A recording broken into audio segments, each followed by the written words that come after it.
Okay, welcome back. To dive deeper into realism and for us to see what's going on, one of the things that we touched upon in the last slide was the term objectivity. So, the authors of realism, for example, some of the parts of realism, regionalism and local color, they'll be telling the story as if looking through a clear glass window with little distortion. So what their object is to give the truthful treatment of material. And in case you're wondering, was this done on purpose? Yes, it was done on purpose. The authors during this time were rejecting the work of the previous generation of authors, the Romantics, and they're doing this on purpose. They were, working with different ideas and then applying those ideas to their texts. So this was not accidental, it was done with intent to be objective in their writing and to have very little distortion.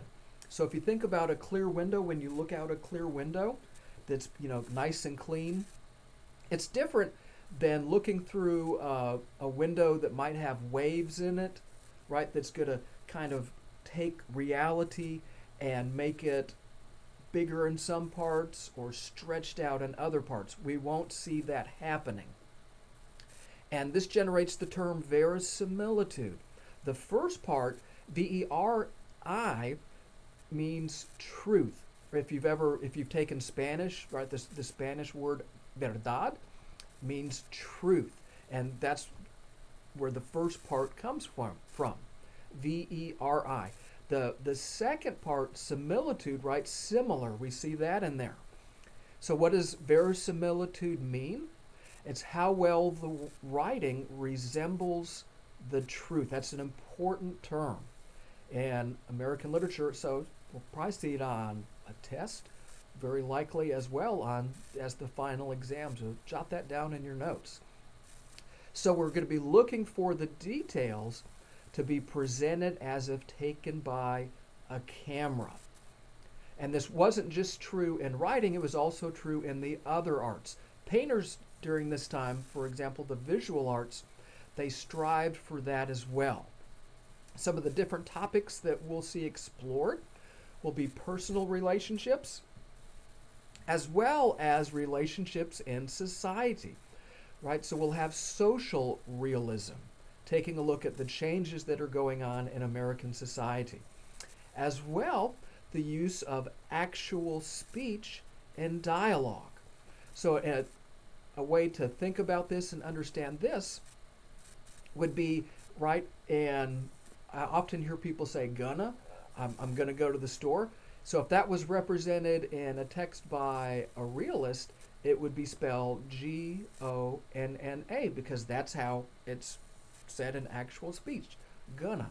Whereas before, they would never think of representing actual speech in the language of actual speech in literature. They never would have thought to do that. Now later, as we move through realism, what we'll see is we'll see it turn into naturalism. This is when we have as the subject matter heroic acts, adventurous, as well as acts of violence, and these examples of heroism, adventure, and violence, they will lead us to kind of really, really desperate moments in the text, as well as violent death. And this is another new thing that really wouldn't be part of literature before in Romanticism.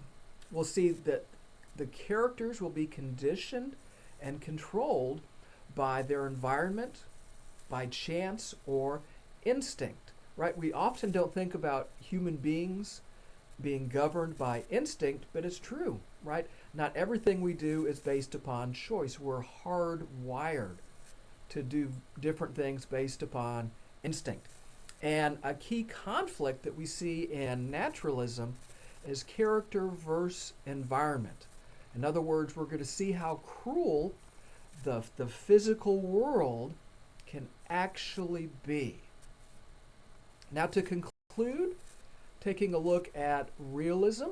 Some things to remember: commonplace, real settings.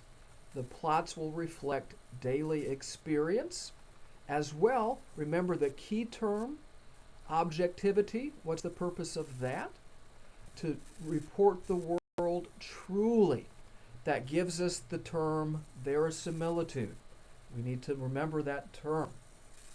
So the purpose of realism during this time, from the Civil War to the First World War, the writing is to instruct and entertain. The realists are pragmatic, relativistic, democratic, as well as experimental. And as we encounter the characters in these different works of realism, they're going to be ordinary, right? Ordinary people just like us. And we can look for in-depth character studies, which is another key part of realism. A lot of folks, when they encounter realism, they're like, wow, this is really, really good, Mr. K. I think the writing during this time is, it just explodes, it flowers. And I hope you enjoy it as well.